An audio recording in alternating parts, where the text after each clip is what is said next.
Hey everyone, welcome back to the channel. So today I'd like to talk about why ankle stiffness can be the hidden root cause of most ankle sprains, and continuing on from that, why ankle stiffness is often the deciding factor that creates recurring ankle sprains. So if you sprain your ankle once, we know that you're 3, 4, 6 times more likely to have another one down the track.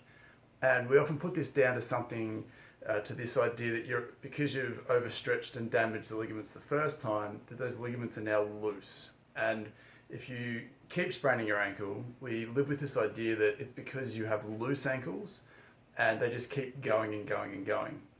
So clinically, what I find personally is this may not necessarily be the case, or at least the role of loose ankles is a little bit different to what we think it is. We're sort of looking at it potentially in the wrong way without sort of being able to take in the broader context of what's going on into the conversation. So one of the things that I find a lot is that a stiff ankle, so a joint that is stiff, we're not necessarily talking about muscular tightness, but an actual ankle joint, that talocrural joint, the joint itself and the capsule around that joint becomes stiff.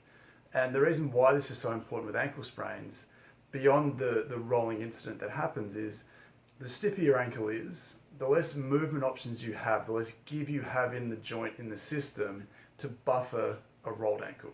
So we've all had this either ourselves or we know somebody who's done this, where someone's just walking along, they put their foot in a pothole or they step off a step and they roll their ankle.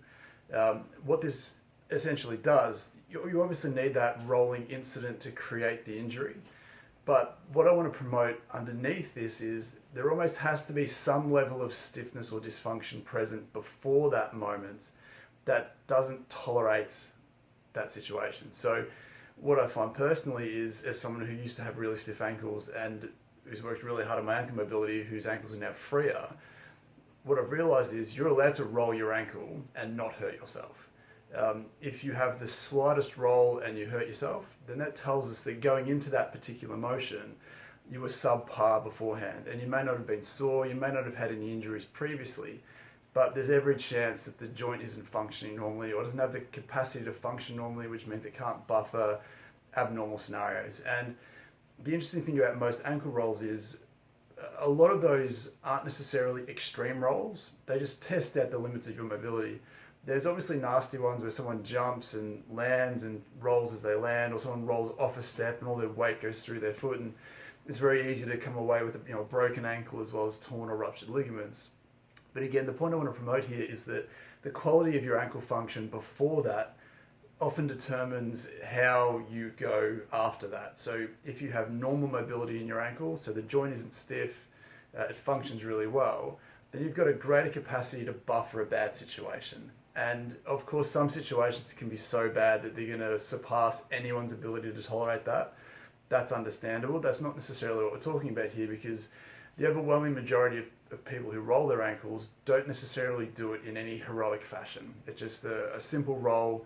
They challenge the ligaments, they injure them, and then they're out for 1 week, 2 weeks, a month, depending on how bad that sprain is. So I guess the interesting concept that I want to promote today is that if that ankle joint is stiff and it robs you of your capacity to go with that movement, if the joint itself can't give in the moment, it's going to look for the next available opportunity to do that. And bone and a stiff joint is much tougher and offers much more resistance than soft tissue like ligaments. So your body is much more likely to stop when it gets to that sort of bony end or that stiff end, and it's going to bust through those ligaments more likely because that's the structure that's most likely to give.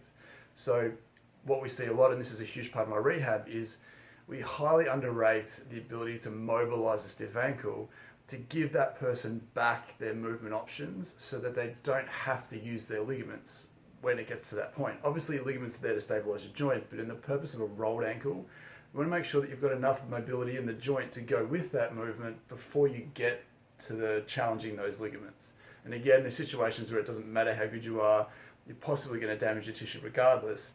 But we're talking maybe 5% of cases, 10% of cases, 15% of cases, not 100% of cases like we tend to think it is. So what we'll get to in a second is I want to go through an exercise that we've gone through before It's a really great way to improve the mobility of your ankle joint, give you back some breathing room in your ankle, take some of the attention away from those ligaments so that when you're doing your daily activities, you're allowed to roll your ankle and not injure or damage those ligaments. You've got the ability to buffer that and just move on.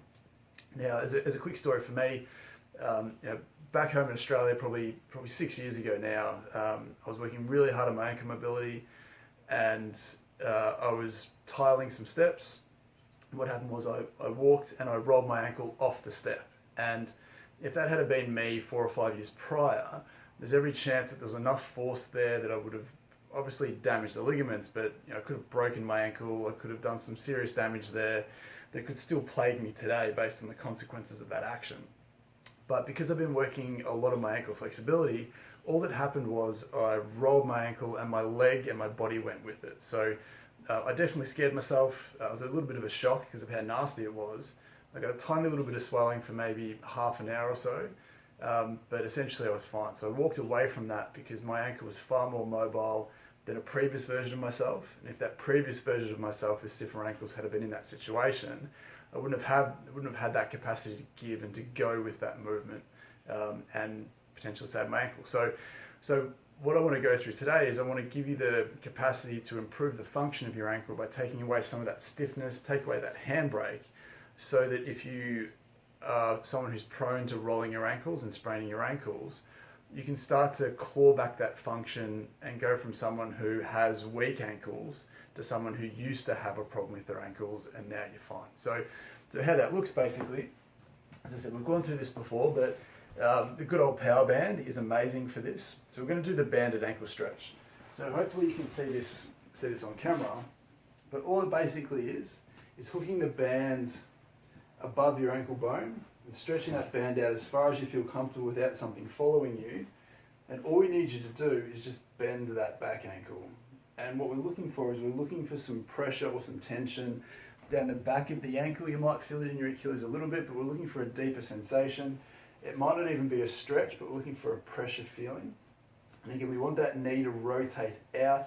So how that looks from the front, again, is we're not coming forwards and letting the knee cave in, because as soon as you run into that ankle stiffness, the knee's always going to want to come in to find more range. So we want to almost go into that position and out to really stretch that stiff range of motion in this sort of quarter of your sort of range. So we want to make sure that we've got a lot of tension on the band. Obviously this is going to follow me if I pull it out, but the idea is that we want to stay here for 30 seconds, stay here for 2 minutes, stay here for long enough so that you feel like you start to reclaim some of that mobility. And what we can do once you've done that is we can do it in different directions. So you can turn around and have the band pulling this way, do the same thing to stretch the inside of the joint.